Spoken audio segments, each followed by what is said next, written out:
voina chuan the westward movie kan en chun som lenga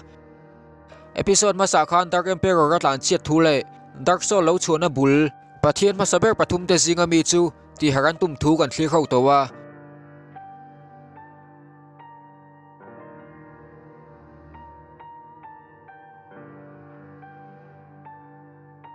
Dark Soul ho tu pa Jet King an ti pok chu muang chang na ron tho chu ka kum sang chu ka mu thil to wangin kuang ron hong tu te energy chu hip sak nga la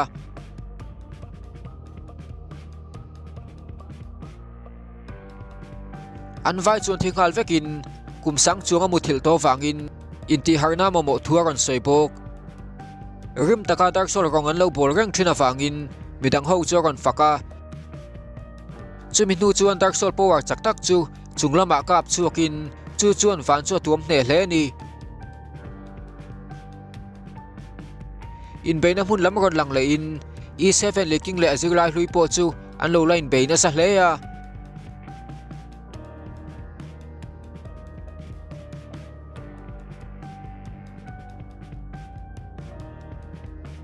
Dark Soul nu chuan a thei top chu ma se isking chu dam that le to wangin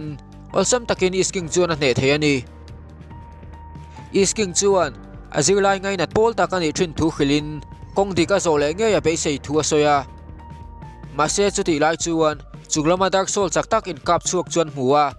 chuti angang power chaka hmu chuan isking chuan makati hle Dark Soul nu chu hlim takina ron nui thunga a chan chuan ho tu pa ber Jet King a ron thole ti khriat wang ani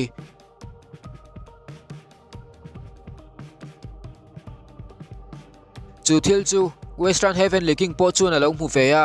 makati hle lain ai sur pui pa chu alo lom hle thung wukonga le North King po an lo line be meka ma se North King chuan wukonga be chu chol san thuta a chan chu Dark Soul lalpa a ron thole ti khriat wang ani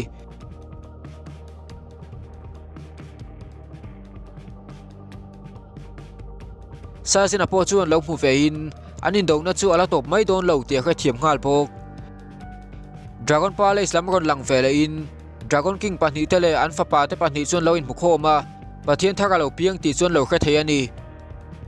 Dragon tele pathian te chu an lo in do khap to wangin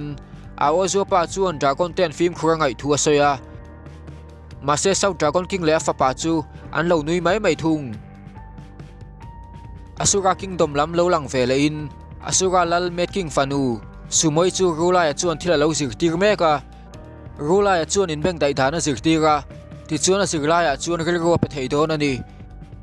rula ya tan na huna chuan lekhabu tam tak alo goma sumoi chu rula ya zirtir na hnuaya the wang chuan a hlim hle ni rula ya chuan wana thil dum lo taka thleng ti kha theya ma se Asura tanga tlan chu chuan thil thalo zo ka thleng thei ti khria ta wangin atlan chuak du lo ani chuti lai chuan bailang ale ziawi chu ron lang ve le in engen ti zelang an khelo hleya ma se voi le khata abis khama tang chuan thoman khe thuta man mo tak chuan vain thlain uching ale ba ji chu an lo line ham tang khram khram alo niya ma sen master chu an chel man talo ani ti then nei to lo wang le abis demon te thoman khre ta wangin an pan hi chuan abis khama chuan an lon chho le ya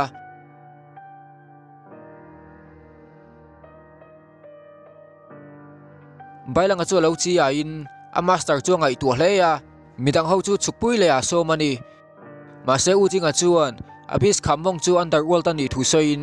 underworld chu khovel khande ni wangin an zuk zui ve ni chuan khovel pa nga ya chuan an let le mai thei to don lo ani vanlama Jet King anti harna temple kha ron lang le in Dark Emperor chuan vana thil thleng mek chu soya anin do na nung tol so kan tana wangin lo thei loan kai tho thu khilani masa Jet King chuan thil thata ka ti thu khilin anin do na chuan tran don chau thu soibok chielo nula pakhat sa sin ngai zong tu khawa panin athil nei thei lo engemo nei du em ma nei ti kha theya chu tianga thil du nei te chu andu nei tu ra pu thin thu wa khilin a Dark Soul chak tak chu chielo nula a chuan ka bluta athin lungdu zong chu vati turin a khilani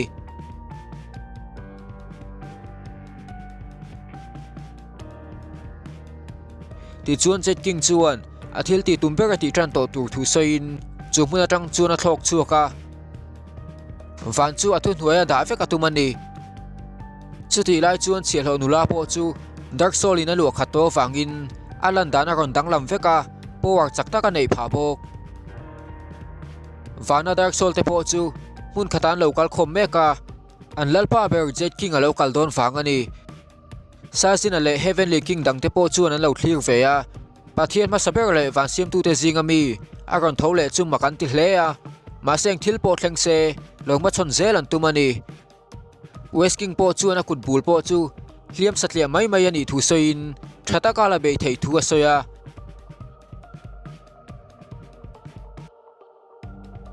Defense General Erlang a po chuan an hmel malien ber chu a ron thole ti kha thei bok Jet King chu Heavenly Palace sa chuan thlok kual velin afa mu masak ber chu wukonga nia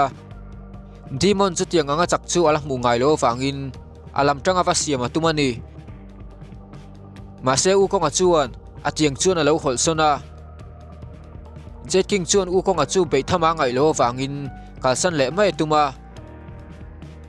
mase wukonga mi zia chu anga lema wangin Jet King chu insul puya chou suya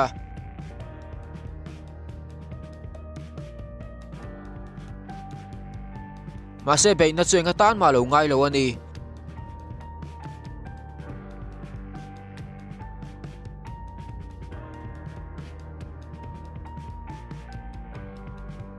an helo ema wang chuan wukonga chu thin rimin zong lian taka in siam le a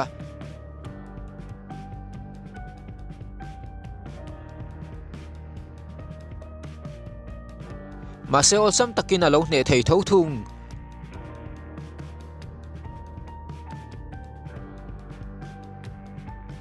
wukonga chuan atiang chuan thei topin a hlap le a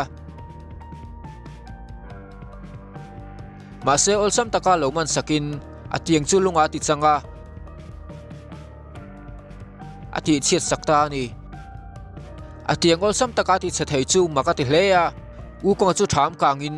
ama po chu lunga ti chana tum sui bok hunkal to lo lang le in mel ma saber qualifier atang chuan pathian ma sa pathum ten ron piang chuaka an pathum chun an mi sia inang lo fakin Jet King chu pathian sual le chen na entir tu ania chuti lain mei che pathian pakhat baoling chu thatna le digna entir tu ani thung pathian pathum na moral go tan ti chu tran lam nei bik lo ania thim le eng in buk tok che om tir du tu ani an pathum chuan in thurolin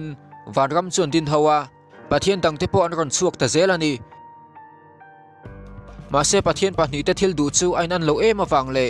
anin an liam thei to lo wangin vana chuan in dona chuak ta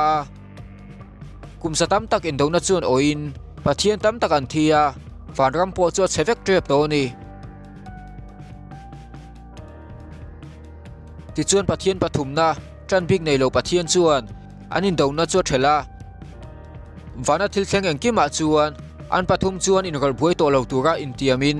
generation thara pathian ten kol turin vanram chuan kalsan ta an mani chukum tam tak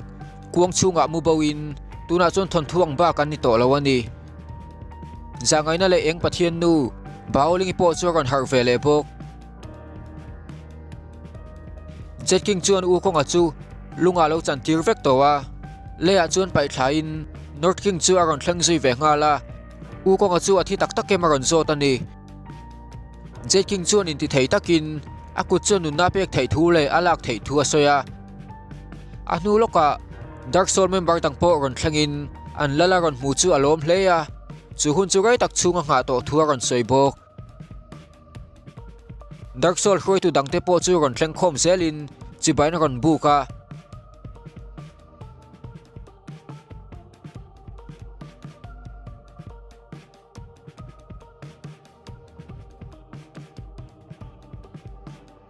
Sazin ale Heavenly King pahni te po chuan an mel mathar chu va chibai ve hrim hrim tumin anin mu khom na lam chuan va pan ta ni Dark Soul te chu lo om khom vekin an lal thar chuan thu lo soya a ho te chu vana lo cheng ve to thin vek an nia ma se har satna wangin din mun chezo ka an din pha mai thu asoya Dark Soul te chu salen taka nun theinan chakna pek tur thu le vanrama chuan dan om to lo tur thu asoya an du tuan ti thei to thu asoi bok Dark Soul te chu asang bera thlen pui tur thu asoya athu soyan lo hriat chuan Dark Soul ho chu an lo phur to hle ni chuti lai chuan Dark Emperor pok haron thleng veya Jet King chuan a thil du chu lo khengalin Dark Emperor chu an hnuai chia ho tu bera da Dark Emperor chuan thuran soi vein Dark Soul te chuan Jet King puina manga khovelan of be vector thuaron soya Dragon te mi hring te le asura te engmi po ni se an thu hnuaya an kun vector thuaron soya athu sen hriat chuan Dark Soul ho chu an lo phur zual hle ni ma se voi le khata thalmu hi ron thlok thuta Divine General erlang ale asipai te khalo ni in Dark Soul ho chu an ron pana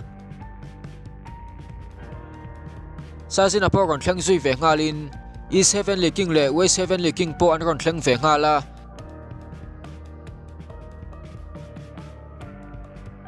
in do tur chuan in pe ngalin episode 16 chu top ta ni